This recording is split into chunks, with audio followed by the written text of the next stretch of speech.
10 years ago, an international tribunal ruled against China. The Permanent Court of Arbitration in The Hague said that China's sweeping claims over the South China Sea had no legal basis. This week marked 10 years since that ruling, and the anniversary reopened old wounds. On Sunday, July 12th, Japan's Foreign Minister Toshimitsu Motegi issued a statement. He said China's refusal to accept the ruling goes against the principle of peaceful dispute settlement. He called it a challenge to the rule of law. One ruling, 10 years, still no resolution, and the stakes keep climbing. China is running live-fire military drills with Russia right now. Japan just expanded its military posture in the world's most contested waters. 14 nations have lined up against Beijing's claims, and China is calling Japan more provocative than the United States itself. If Japan's role keeps growing, does China's response escalate from words to something sharper? Can the Quad stay a consultation platform, or is it drifting towards something with real teeth? And where does India draw its own line between strategic autonomy and standing with its Quad partners?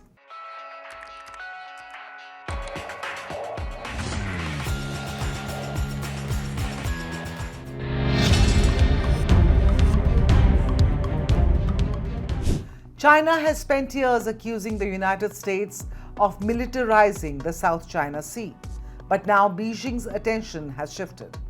Japan has echoed Washington and said China's refusal to accept the ruling on South China Sea goes against the principle of peaceful dispute settlement.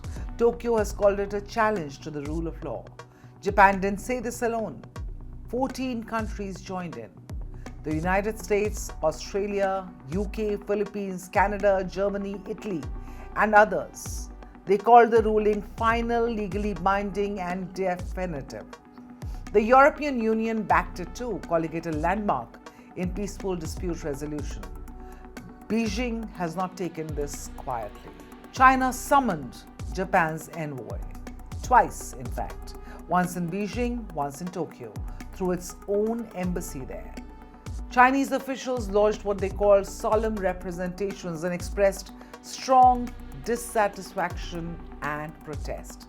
China's position hasn't moved in a decade. It calls the 2016 ruling a piece of waste paper. Illegal, invalid, non-binding. Beijing insists that its sovereignty over the South China Sea has, in its words, never changed. But this time China went further. It accused Japan of reviving its wartime ambitions. State media invoked Japan's history of aggression and expansion. It called Tokyo's involvement a sign of quote-unquote neo-militarism.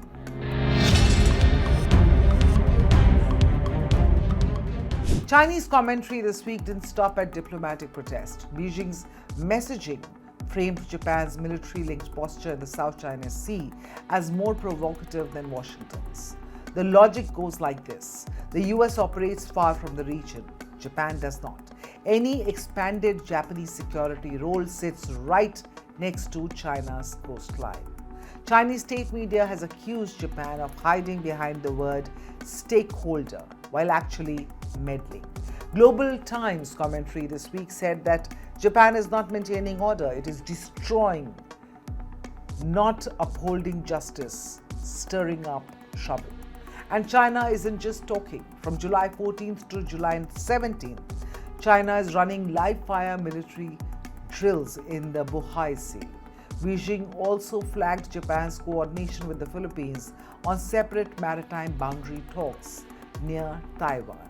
China calls this a coordinated, multi-front pressure campaign against it, stretching from the East China Sea to the South China Sea.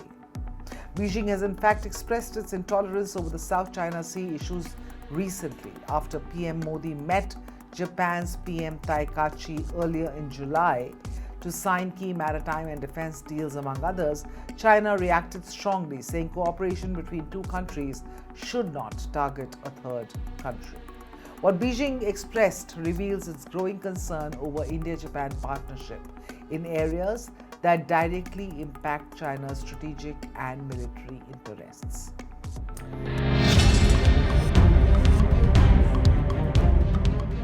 Japan is not a claimant in the South China Sea, so the obvious question is, why is Tokyo speaking so forcefully?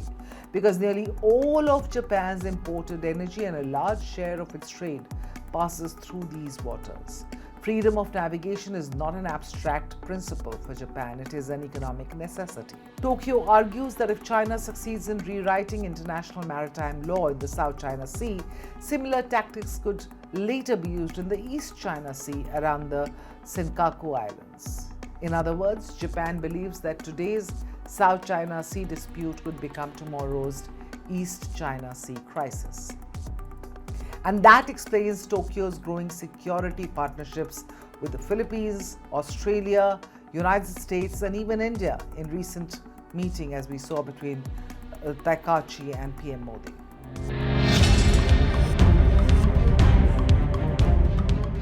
Here's the scale of what's at stake. Nearly 1/3 of global maritime trade moves through the South China Sea every year. China claims most of it under its 9-dash line. That claim overlaps with the Philippines, with Vietnam, with Malaysia, with Brunei, and Taiwan. For a decade, China has ignored the tribunal ruling and kept expanding. More military assets, more Coast Guard patrols, more reef construction. Japan's growing security posture, backed by the US and others, is Tokyo's way of pushing back against that very expansion. Now let's come to where India stands. India is not a claimant in the South China Sea, but India is not a bystander either. India sits inside the Quad alongside US, Japan, and Australia. In May this year, Quad foreign ministers met in New Delhi. They jointly expressed, and I quote here, serious concern about coercive actions in the South China Sea, unsafe water cannon use, dangerous ship maneuvers, interference with offshore resource development. India has its own stakes too. The Indian Navy maintains a regular presence in these waters, partly to protect the ONGC's offshore oil interests. India has also built a defense relationship with Vietnam, supplying brahmos missiles, the only country outside India so far to have them. But India also walks a very careful line. New Delhi calls its approach an inclusive Indo-Pacific, not one aimed at any single country. It's a strategic autonomy play, keeping ties open with ASEAN and even China, while still standing with the Quad on freedom of navigation.